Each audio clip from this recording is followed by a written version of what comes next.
নমস্কার দর্শক, সংবাদ আবির্ভাবের গুরুত্বপূর্ণ সংবাদে আপনাদের সকলকে স্বাগত।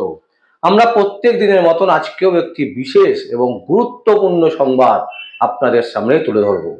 দর্শক, অনেকে আমাদেরকে নানান রকমের প্রশ্ন করছেন যে বিনীত গোয়েল কোনো ব্যাপার না, বিনীত গোয়েলই তো সারদা কাণ্ডে তিনি সমস্ত ডকুমেন্ট নষ্ট করেছেন, এখানেও সেইভাবে নষ্ট করেছেন। দেখুন, আমরা একটা কথা পরিষ্কার বলতে পারি যে বিনীত গোয়েল যে কাণ্ডটা করেছে আরজিকর কাণ্ডে, একেবারে পরিষ্কার বলা যেতে পারে বিনীত গোয়েলের নেতৃত্বে বিভিন্ন যে ডকুমেন্ট, যেগুলো যে কাণ্ডটা ঘটেছে, রেপ এবং রেপ করার পর যে তাকে নানান রকম ভাবে অত্যাচার করে মারা হয়েছে, এই পুরো ঘটনাটাকে কিন্তু বিনীত গোয়েল তার পুলিশকে দিয়ে চেষ্টা করেছেন সেটাকে যতটা সম্ভব ডকুমেন্টগুলো নষ্ট করে দেওয়া। একটা সূত্র বলছে যে যেখানে মেয়েটির দেহ পড়েছিল আরজিকরে, সেই জায়গায় কিন্তু ঘটনাটা ঘটেনি, ঘটনাটা ঘটেছে অন্য জায়গাতে। সেখান থেকে তাকে আনা হয়েছে ওখানে, তারপর কিন্তু ওখানে ফেলে রাখা হয়েছিল। তো এই ধরনের বিভিন্ন রকমের কিন্তু ছোট্ট ছোট্ট ক্লু যেগুলো চলে আসছে, তার মধ্য থেকে একটা জিনিস স্পষ্ট যে শুধুমাত্র যে রেপ হয়েছে তা নয়, তার সাথে অনেকগুলো মানুষ মিলে তাকে কিন্তু নৃশংস অত্যাচার করেছে এবং তারপর তাকে মারা হয়েছে। এবং এটা সম্পূর্ণ হিংসাত্মক ঘটনায় জড়িত। এটা একটা হিংসার ওপরে, মানে কোনো একটা কিছু মেয়েটি জানতে পেরেছিল এবং সেই জায়গা থেকে তাকে মেরে দেওয়া হলো। এটা কিন্তু একদম পরিষ্কার। এবার সিবিআই যখন তদন্ত করবে, সিবিআই তো কোনো কিছু মন বানানো ঘটনা থেকে তদন্ত করতে পারে না, তাদেরকে স্পষ্টভাবে প্রমাণ পেতে হবে এবং সেই প্রমাণের ওপর বেস করে তারা একটা কনক্লুশনে আসবেন যে অ্যাকচুয়ালি ঘটনাটা কি ঘটেছে, কতজন মিলে এই ঘটনাটা ঘটিয়েছে, কারা রেপ করেছে। এখনো পর্যন্ত কিন্তু সিবিআই সূত্র থেকে যেটা আমরা জানতে পারছি, সেটা কিন্তু একটা ঘোলক ধাঁধার মধ্যে সিবিআই কিন্তু ঘুরপাক খাচ্ছে।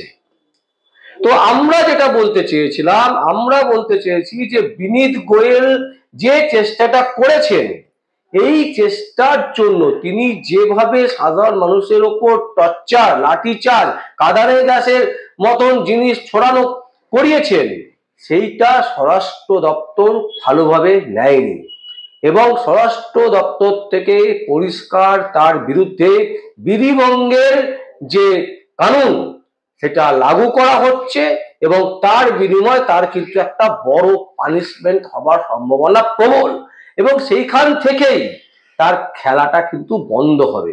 এটাই আমরা দর্শক আপনাদের সামনে একদম স্পষ্টভাবে বোঝাতে চেয়েছিলাম।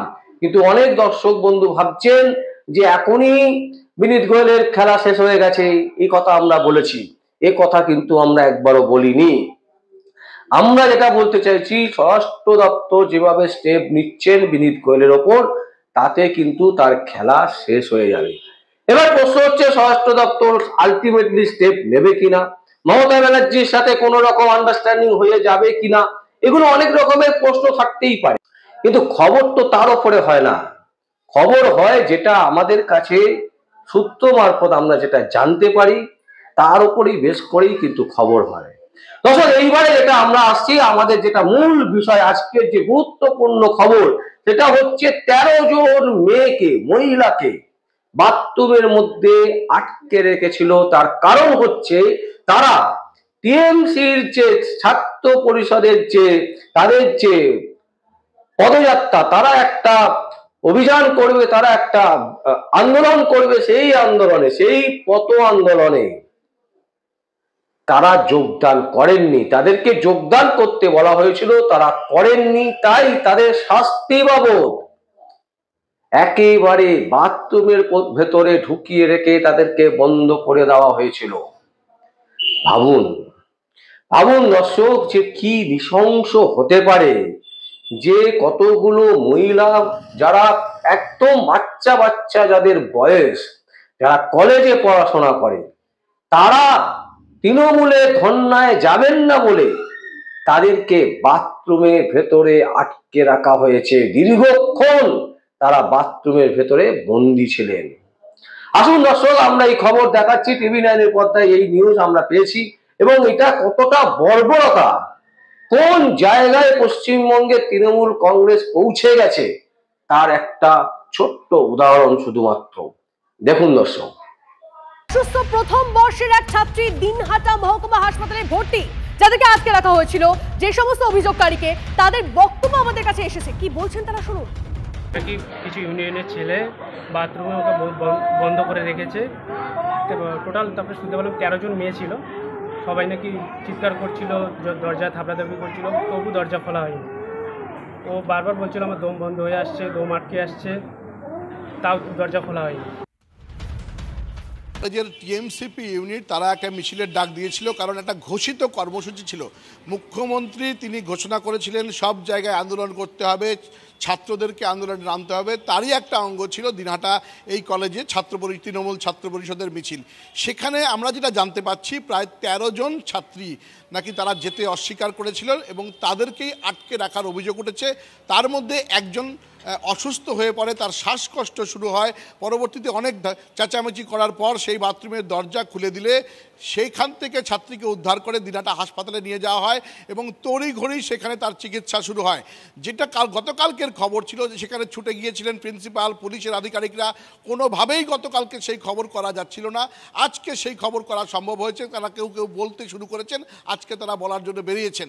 ফলে সেই জায়গায় দাঁড়িয়ে দিনহাটার মতো জায়গায় আমরা এর আগেও দেখেছিলাম যে প্রতিবাদীদের মিছিল আটকে দেওয়া হয়েছিল।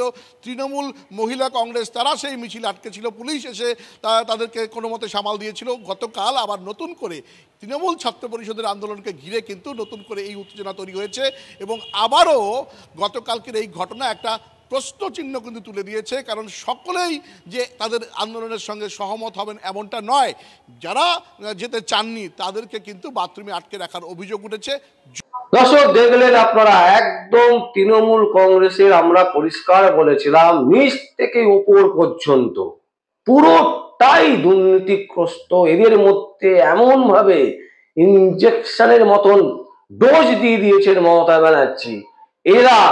এদের কথা যদি কেউ না মানে তার চেয়ে কি ক্ষতি করতে পারে এটা কিন্তু আজকের এই ঘটনা চোখে আঙুল দিয়ে দেখিয়ে দিচ্ছেন।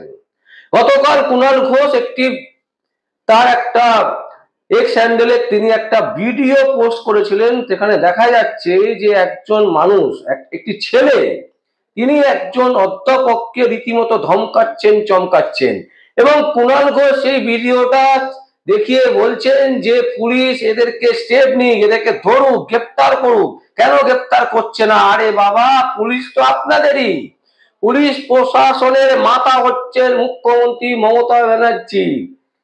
তার অগোচরে কি করে এইসব কাণ্ড ঘটে? তার কারণ হচ্ছে তৃণমূল কংগ্রেসের দলের অভ্যন্তরে এমন ভাবে মমতা ব্যানার্জি বীজ বুনেছেন, যেখানে স্পষ্ট বার্তা, আমরা প্রেসের সামনে এক কথা বলবো, তোমরা তোমাদের মতন কাজ চালিয়ে যাবে। তা না হলে তৃণমূলের ছাত্র পরিষদের নেতা নেত্রীদের এত বড় সাহস কি করে হয় 13টা মেয়েকে একটা বাথরুমের ভেতরে ঢুকিয়ে রেখে তাদেরকে বন্দি করে রেখে দেওয়া হয়? তার কারণ তারা তৃণমূল কংগ্রেসের পদযাত্রায় সামিল হবেন না বলে। এ কোন বর্বরতা রাজ্যে আমরা বাস করছি? আবার বড় বড় কথা বলছে কুণাল ঘোষ, মমতা ব্যানার্জি, অভিষেক ব্যানার্জি। এদের কথা বলার কোনো অধিকারই নেই। ইমিডিয়েট এদের পদত্যাগ করা উচিত এবং মুখ্যমন্ত্রী মমতা ব্যানার্জির ইমিডিয়েট পদত্যাগ করা উচিত। আর না করলে এই আন্দোলন চালিয়ে যাওয়া শুধু না, নবান্ন অভিযান বারবার করতে হবে। প্রতিটা ক্ষেত্রে, প্রতিটা মাসে, প্রত্যেক সপ্তাহে নবান্ন অভিযান করতে হবে, যতক্ষণ না মমতা ব্যানার্জি পদত্যাগ করছেন। কারণ তার আয়ত্তের বাইরে তিনি যেভাবে দুর্নীতিগ্রস্ত, পুরো রাজ্যটাকে একদম উচ্ছৃঙ্খলে তৈরি করে দিয়েছে, বিশৃঙ্খলায় ভরে দিয়েছে। তার নেতা নেত্রীরা, দলের কর্মীরা, তাদের এত সাহস হয় কোথা থেকে 13টা মেয়েকে একটা বাথরুমের ভেতরে আটকে রাখছেন? ভাবুন দর্শক, এটা ভাববার বিষয় আছে। অনেকে আমাদেরকে বলছে তোমাদের হাওয়া শুকিয়ে গেছে, তোমাদের এই হয়ে গেছে। আমাদের কি আসে যায়? আমরা শুধুমাত্র আমাদের যে সংবাদ আমরা পাই সেই সংবাদ আমরা আপনাদের সামনে তুলে ধরার চেষ্টা করি। আপনারা নেবেন, আপনারা না নেবেন, কোনো অসুবিধে নেই। আমাদের গালিগালাজ করে বা আমাদের কিছু বলে আপনারা কোনো লাভ করতে পারবেন না। কারণ আমরা যেখানে অন্যায় দেখব, যার বিরুদ্ধে যে অন্যায় করবে তার বিরুদ্ধে আমরা সোচ্চার হবই হব, সে যত বড়ই নেতা হোক, যত বড়ই নেত্রী হোক।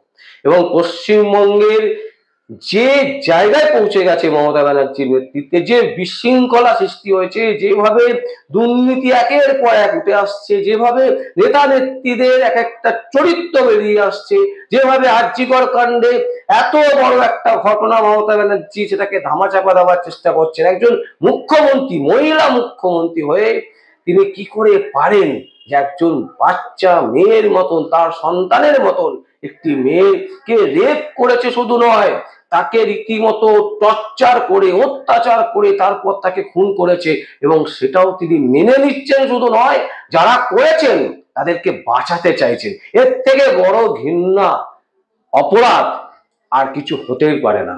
সুতরাং যারা আমাদেরকে বলবেন তারা ভেবে বলুন যে আমাদেরকে কি বলছেন। খবর আমরা বিভিন্ন সূত্র থেকে পাই এবং সেটাই আমরা আপনাদের সামনে তুলে ধরার চেষ্টা করি। আমরা আবারও বলছি, সাদাকে সাদা, কালোকে কালো বলতে ভয় পাই না।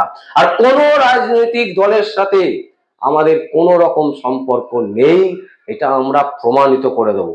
এবং কারোর পয়সায় আমাদের সংবাদ মাধ্যম চলে না। সুতরাং দর্শকদের কাছে যারা আমাদেরকে বিশ্বাস করেন, যারা দীর্ঘদিন ধরে আমাদের চ্যানেল দেখেন এবং জানেন যে আমরা কিভাবে সোচ্চার হই এবং কিভাবে প্রতিবাদ করি, নরেন্দ্র মোদী যদি কোনো ভুল করেন তার বিরুদ্ধেও যেমন আমাদের নিউজ আছে, ঠিক সেই রকম আমরা রাজ্যটাকে বেশি গুরুত্ব দিই। তার কারণ হচ্ছে এই বাংলায় আমরা বাস করি, তাই এই বাংলার সংবাদ নিয়েই আমরা বেশি সোচ্চার হই। সারা ভারতবর্ষ দেখার আমাদের কাজ নয়, বাংলাটাই আমাদের দেখার কাজ। আমাদের কাজ হচ্ছে আমাদের ঘরে, আমার পাশের ঘরে, আমার পাশের পাড়ায় কি হচ্ছে সেটাকে গুরুত্ব দেওয়া, এবং আমরা সেটাকেই গুরুত্ব দিই। এবং সেই গুরুত্ব পেয়েই আমরা সেই যে গুরুত্ব নিউজটা আমরা মনে করি যেটা গুরুত্ব আছে, সেই নিউজটাই আমরা আপনাদের সামনে তুলে ধরি। ভালো খারাপ সবটাই আপনাদের ওপর দর্শক। আপনারা ভালো বললে ভালো, খারাপ বললে খারাপ। আপনারা যদি মেনে নিতে পারেন মানবেন, যদি মেনে না নিতে পারেন মানবেন না, কোনো অসুবিধা নেই। আপনাদের মতামত আপনারা জানাবেন, অবশ্যই জানাবেন, কমেন্ট বক্সে কমেন্ট করবেন। কিন্তু একটা জিনিস জানবেন, যে সংবাদটাই আমরা দেখাচ্ছি সেটা কোথাও না কোথাও, কোনো না কোনো ক্লু থেকে, কোনো না কোনো সূত্র থেকে পাওয়া বলেই আমরা সেই সংবাদটা আপনাদের সামনে তুলে ধরার চেষ্টা করি এবং তুলে ধরি। দর্শক, এখানেই আমি শেষ করছি, এবং আপনাদের যদি কোনো বক্তব্য থাকে, কোনো কমেন্ট থাকে, অবশ্যই আপনারা কমেন্ট বক্সে কমেন্ট করবেন। আর দেখতে থাকুন পরবর্তী সংবাদ আবির্ভাবে। আমার নাম বিশ্বজিৎ পাল, সংবাদ আবির্ভাবের জন্য।